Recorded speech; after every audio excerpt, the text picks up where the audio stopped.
அன்பு நண்பர்களே, அனைவருக்கும் அன்னை சமையல் உமாவின் அன்பான வணக்கங்கள். இன்னைக்கு அன்னை சமையல நம்ம பார்க்க போற ரெசிபி ரவா கேசரி. வாங்க எப்படி செய்யறதுன்னு பார்க்கலாம். கடாயில தேவையான அளவு நெய், முதல்ல முந்திரி சேர்த்துக்கலாங்க. அடுத்தது கொஞ்சம் பாதாம்,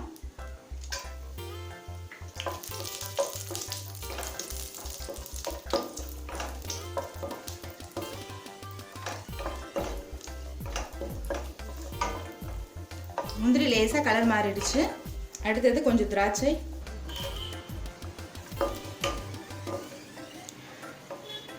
இப்போ இது எல்லாத்தையும் எடுத்து தனியாக வச்சிடலாங்க. அடுத்தது அரை கப் ரவையை சேர்த்துக்கலாங்க. ரவை ஏற்கனவே ரோஸ்டடாக இருந்தால் கூட திருப்பி ஒரு தடவை வறுத்துக்கோங்க.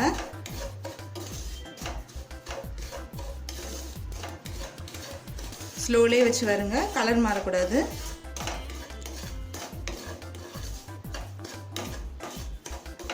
இப்போ ரவையை நல்லா வறுத்தாச்சுங்க. இப்போ இதை எடுத்து தனியாக வச்சுக்கலாம். அடுத்தது தண்ணி சேர்த்துக்கலாங்க. நான் 1.25 கப் தண்ணி சேர்க்குறேன். நீங்கள் 1 கப் ரவை எடுத்தீங்கன்னா 2.5 கப் தண்ணி சேர்த்துக்கோங்க. 1/4 டீஸ்பூன் குங்குமப்பூவை அரை மணி நேரம் பாலில் ஊற வச்சு சேர்த்துக்கலாம்.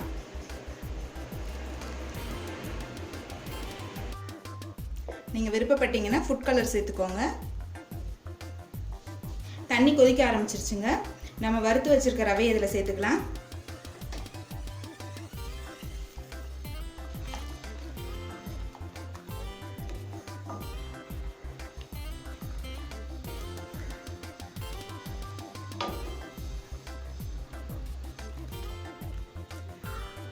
ஸ்லோலே வச்சுக்கோங்க.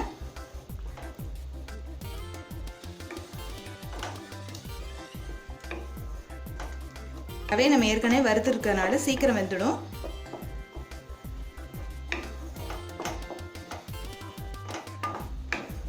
பாருங்க, ரவை நல்லா வெந்துடுச்சு. அடுத்தது 1 கப் சர்க்கரையை சேர்த்துக்கலாம்.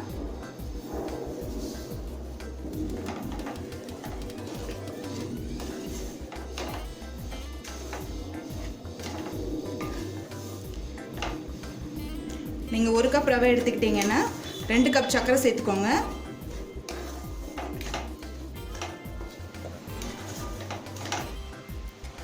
சர்க்கரை நல்லா கரையிற வரைக்கும் வெயிட் பண்ணலாங்க.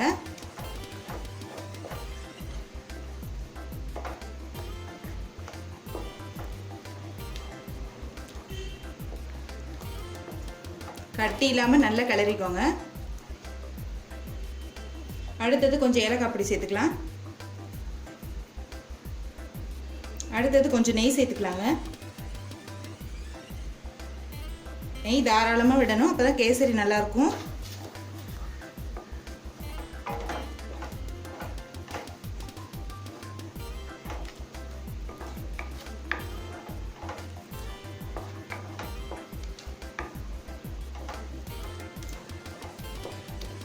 அப்பப்போ நெய் சேர்த்துக்கிட்டே இருங்க.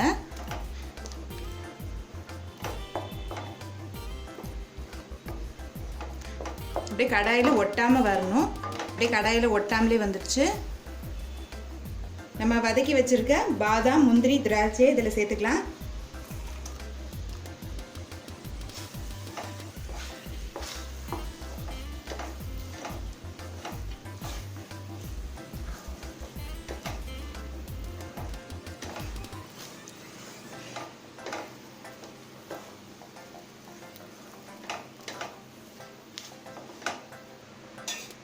நம்ம இறக்க போகிறதுக்கு முன்னாடி கொஞ்சம் நெய் சேர்த்துக்கலாம்.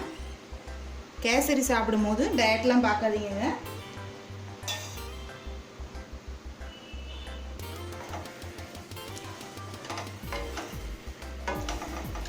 இப்போ ரவா கேசரியை நம்ம சர்வ் பண்ணிடலாம்.